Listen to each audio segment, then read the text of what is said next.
What's up, guys? Welcome to Roensch Capital Charts. Today we're taking a look at the ever so popular S&P 500 ETF SPY, ticker symbol SPY, on a variety of time frames in anticipation of the next trading day, Thursday, May 30th. All right, guys, so SPY here today down $3.71 per share. That's minus 0.7% in regular trading hours. We did fade in the after hours a little over 2 points. A few things going on. So we got Salesforce earnings. Okay, obviously there's a couple different variations, or I should say factors into this after hours movement. Weak outlook from Salesforce. Okay, UiPath, changing the CEO. Okay, market doesn't like that. It tends to show, let's say, insecurity about the current state of the company. So, you know, when things like that occur, even if they're not going to yank the S&P around so tremendously much on its own, it tends to have a market-wide effect with things that dramatic. I mean, the stocks are tanking after hours. Now, tomorrow, as far as macro events, okay, be on the lookout here. 8:30 a.m. Eastern time, we're getting the U.S. GDP quarter-over-quarter second estimate. That forecast is 1.3%. And we're getting U.S. initial jobless claims. The forecast is 217,000. So that will be a market-moving number 1 hour before the market opens, and then at 11 a.m. Eastern, we get EIA crude oil inventories. Forecast is minus 2 million. And at 12:05, the Fed's William is expected to start speaking. And then at 5 p.m. Eastern time, the Fed's Logan is expected to start speaking. So let's take a look here at SPY as we head into tomorrow and pull out all the directional and data bias we possibly can, starting with a quick volume profile analysis here on the 5-minute chart. We're going to do this. We're going to take a look at the psychological levels across a variety of time frames. We'll look at implied volatility. We'll look at the expected move for tomorrow and the directional bias coming out of the chain for tomorrow. Listen, guys, by the way, if you're new here, first of all, welcome. Second of all, SPY is a daily upload, so I hope to see you subscribe to the channel. Please do so. My goal here is 10,000. We're getting very, very close, and I will keep the SPY videos coming. So let's take a look here. Let's take a peek under the hood and see what's going on kind of below the waves here in the volume profile and see, is there a bit of a bearish bias when we peel back the onion a little bit that is represented in the volume profile that goes along with the movement that we got today. Now look, pre-market, after hours, it's going to be relatively low volume. After hours has a little bit more volume than we're typically used to seeing. But it's not enough to start really analyzing that. It's still quite low, right? We're taking a look at, like, you know, you look at the lowest volume portion of the intraday, it's still double or triple what we saw after hours. Now off the open, very contextual open, volume fades off quickly. This here, we didn't get enough of a consistent pop to the green side to really call that bias. So we have to look over that, or overlook that, I should say, and continue forward. We get this little red pop here, not enough. I'm not a fan of outlying bars, so we move on. A lot of little pops here on both sides of the ball. I can't assign bias to that. It's too risky. We'd be here all day and we'd learn basically nothing. Heading into the close, though, we started to see a little bit of an increase in volume into the close, and then we get this, of course, big green bar. Now listen, guys, the two bars on SPY in particular that straddle the closing bell are going to be rebalancing bars. I tend to ignore those for that reason. It's kind of junk volume. Okay, but we did see a very slight pickup in volume. I'm looking really more like at these two bars, right? It's so small. You know, I typically represent this on a 0 to 100% scale, 100 being the most bias we could possibly see. This is like 5% at best. Okay, so if you're a bull, that doesn't tell you nothing, right? Because it's a red day. You would expect to see at least some, more than 5% on a couple of occasions. You'd expect to see at least some bearish bias. Bears, you would expect to see that or hope to see that as well. We're not really seeing that.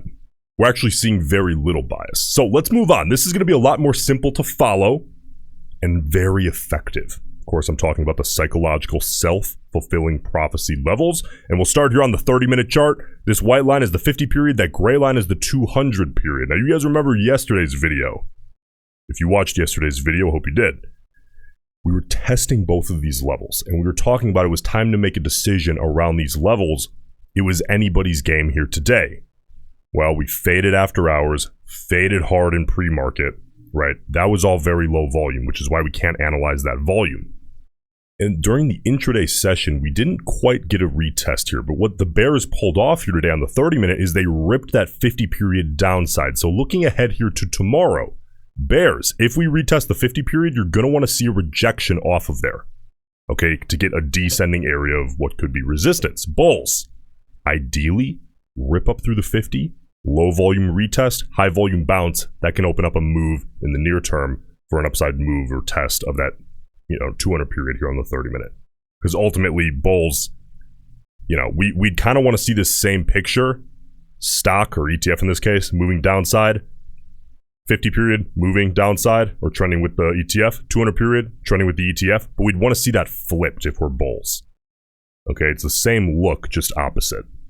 So now if we move on to the 4-hour chart here, you can see that we're slowly moving away from that 50. We're now a little over 1%. Anything plus or minus 1% or more in a single day out of SPY is typically a more volatile day.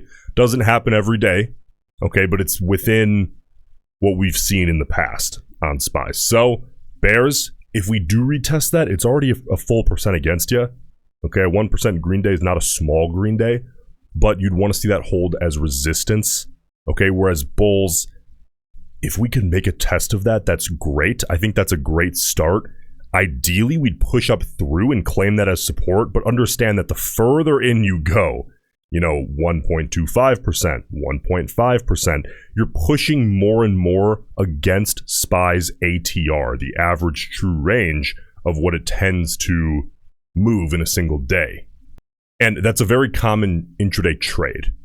Right, when something's pushing hard against its ATR on no news, or at least no justifiable news, you tend to see a lot of funds, institutions, traders entering reversion trades, okay, or at least starting to take small positions, which can just make it more and more difficult to continue pushing. But bulls, that would be the ultimate goal. But let's move on to the daily because I think we can do even better. The daily is the most important chart by far. Now, we were talking about recently that we've been struggling a lot with that 530 region. Bears, you guys kind of pulled off making a bit of a move downside here today, putting a little bit of distance. You now have just under 4 points of distance in between the ETF price and that area. Bears, really simple here. 520 is that next psychological level, and from there, the 50-day moving average. Getting below the 50-day is really your near-term goal if you're a bear. So tomorrow, how does this look?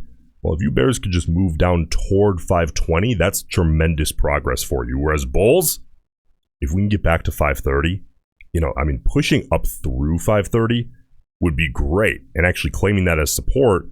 However, we're looking at, to really get up through that level that we've been struggling with, we're looking at a 1.25, maybe 1.5% move. That's a pretty big day for SPY. Okay, so just understand that just a test of 530, if we could even close above 530, tremendous, tremendous win. Even though that doesn't really put us out of the 530 to 532-ish range, just getting above that 530 would be a tremendous win for bulls here tomorrow. Now, implied volatility here, it is up again today. So now, in comparison to the last week, it's quite high. In comparison to the last month, I would say we're still rather high. And in comparison to the last 3 months, we're just about in the mid-range. So make sure you're taking that into account if you are trading options. Very important. Now, expected move for tomorrow. Okay, we have daily expirations here. So the expected move by tomorrow's close compared to today's close being priced in by the market is plus or minus $2.87 per share. That's the market's one standard deviation expected volatility for tomorrow. You might be thinking, okay, directional bias. What about directional bias? Well, let's look at volume. 6.3 million contracts traded today. 2.82 million of those were calls. And look at this, 3.51 million were puts. That's a bearish bias out of the overall call put ratio. And if we break that down by time frame, let's go to the 0 to 20 delta range, the short-term speculators in particular, 1.03 million calls, 1.52 million puts. Bearish bias out of the short-term speculators here today as well. Guys, every day with our private community, I'm sending out my daily scalp setup alerts, my personal scalp setup alerts, my in-play stock alerts, human verified unusual options activity, and working with my Platinum one-on-one group. Hope to see you join. You can do so, get grandfathered in at the current rate at that link in the pinned comment. I'll see you inside. And hey, if you appreciate the daily SPY coverage, please leave a like on the video and then get out of here and enjoy your day. I appreciate it, and I'll see you in the next one.